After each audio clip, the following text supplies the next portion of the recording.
Sukkur bureau chief ملت news سید ضیاء الرحمان۔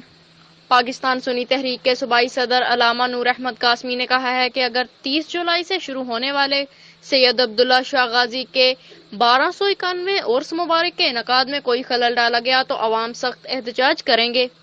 علماء مشائخ اہل سنت کو کورونا SOPs پر عمل کروانے کے لیے کردار مثالی ہے۔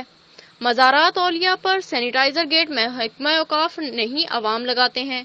محکمہ اوقاف مزارات کی تعمیر و ترویج و اشاعت کے لیے صرف زبانی جمع خرچ کرتا ہے۔ حکومت سندھ سید عبداللہ شاہ غازی کا 1251واں عرس SOPs کے تحت منانے اور مزارات کی بندش کے فیصلے پر نظر ثانی کرے۔ سندھ بھر کے مزارات اولیاء کے حوالے سے علماء و مشائخ اہل سنت و مذہبی جماعتوں کو اعتماد میں لے کر فیصلے کیے جائیں۔ اس طرح کے فیصلوں سے اجتناب کیا جائے جس سے ملک کی اکثریت عوام کی مذہبی آزادی سلب ہوتی ہے۔ ان خیالات کا اظہار انہوں نے سہون شریف پر ہنگامی پریس کانفرنس سے خطاب کرتے ہوئے کیا۔ اس موقع پر چیئرمین اتحاد اہل سنت پاکستان پیر سید اعجاز علی شاہ ڈویژنل رہنما عبدالغفار قادری، علامہ نیک محمد حسنی اور دیگر بھی موجود تھے۔ پیر سید اعجاز علی شاہ بخاری نے کہا کہ جب پاکستان معرض وجود میں آیا، ملک کی معیشت کو خالی خزانے کے پیش نظر ہمارے مشائخ اعظام نے مزارات اولیاء پر نصب نذرانے کی پیٹیاں حکومت کے حوالے کر دیں تاکہ پاکستان مالی طور پر مستحکم ہو سکے۔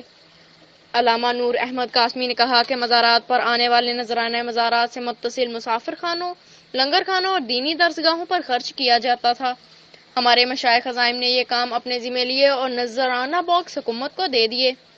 1962 میں صدر ایوب خان کے دور میں محکمہ اوقاف کا قیام عمل میں آیا اور مزارات مکمل طور پر حکومت کی تحویل میں چلے گئے۔ آج کی پریس کانفرنس کا مقصد کورونا کے باعث مزارات کی بندش پر اپنا موقف پیش کرنا ہے۔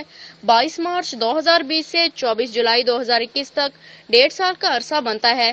اس دوران کورونا کی 4 لہریں آئیں مگر مزارات کی بندش کا حکم نامہ 6 بار جاری ہوا۔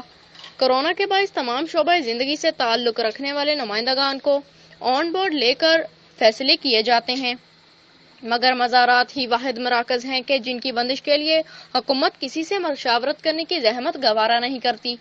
ملک کے حالات کے پیش نظر اکابرین اہل سنت نے ان موقع پر انتہائی بردباری اور دور اندیشی کا مظاہرہ کرتے ہوئے اپنی عوام کو صبر و تحمل کی تلقین کی۔ سید لال شہباز قلندر کا عرس 2020 اور 2021 میں منعقد نہ ہو سکا۔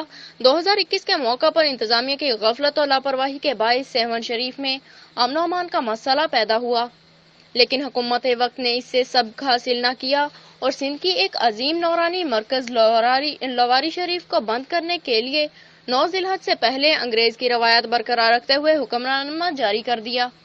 واضح رہے کہ لواری شریف کے بزرگوں نے انگریز سرکار کے سامنے گھٹنے ٹیکنے سے انکار کیا تو اس کی پاداش میں ان پر جعلی حج کا الزام لگا کر مزار کو بند کر دیا گیا تھا۔ یہ روایت آج بھی جاری ہے۔ سید عبداللہ شاہ غازی جن سات کا ثانیہ ہو، سید عبداللہ شاہ غازی کا عرس مبارک کی تقریب اپنی روایتی شان و شوکت سے جاری ہے، مگر کورونا کی آڑ میں عرس سے 4 روز قبل سید عبداللہ شاہ غازی کے عرس مبارک کی تقریبات روکنے کے لیے حکومت سندھ نے 24 جولائی کو صوبے بھر کے مزارات کو بند کرنے کا اعلان کر دیا ہے۔ حکومت کے اس اقدام سے ملک کے 98% عوام کے مذہبی جذبات مجروح ہوئے۔ ہمیں پہلے سے ہی خدشہ تھا کہ سندھ حکومت سید عبداللہ شاہ غازی کے عرس کی تقریبات روکنے کے لیے کچھ بھی کر سکتی ہے۔ 24 جولائی کو ہمارے یہ خدشات درست ثابت ہوئے۔ حکومت سندھ ہماری امن پالیسی، صبر و تحمل کے عمل کو بزدلی نہ سمجھے۔ ہم حکومت سندھ سے مطالبہ کرتے ہیں کہ مزارات اولیاء کرام کو SOPs کے تحت کھولنے کی اجازت دی جائے۔ حکومت سے یہ پوچھنے کا حق رکھتے ہیں کہ اس ملک کے 98% طبقے کو مذہبی حقوق سے محروم کیوں کیا جا رہا ہے۔ اگر حکومت وقت نے مزارات اولیاء کھولنے کے سلسلہ میں ہمارے مطالبات پر غور نہ کیا اور عرس کی تقریبات منعقد کرنے کی اجازت نہ دی تو آئندہ کے لاہے عمل کا بھی جلد اعلان کیا جائے گا۔ اس موقع پر علامہ نور احمد قاسمی نے کہا کہ حکومت ایسی پالیسیاں بنائے کہ کورونا کا پھیلاؤ روکا جا سکے اور معیشت کا پہیہ بھی چل سکے۔ ایسی پالیسیاں کسی طور بھی جمہوری نہیں ہو سکتی جس سے عوام اور تاجروں کا معاشی استحصال ہوتا ہو۔ حکومت مارکیٹوں کو ہفتے میں 2 دن بند کرنے کے فیصلے پر نظر ثانی کرے اور مارکیٹوں کو بند کرنے کے حوالے سے تاجر برادری کے ساتھ مشاورت سے فیصلے کیے جائیں۔ مزارات اولیاء کی بندش مذہبی آزادی کو سلب کرنے کے مترادف ہے۔ حکومت فوری طور پر مزارات اولیاء کھولنے کے احکامات صادر کرے۔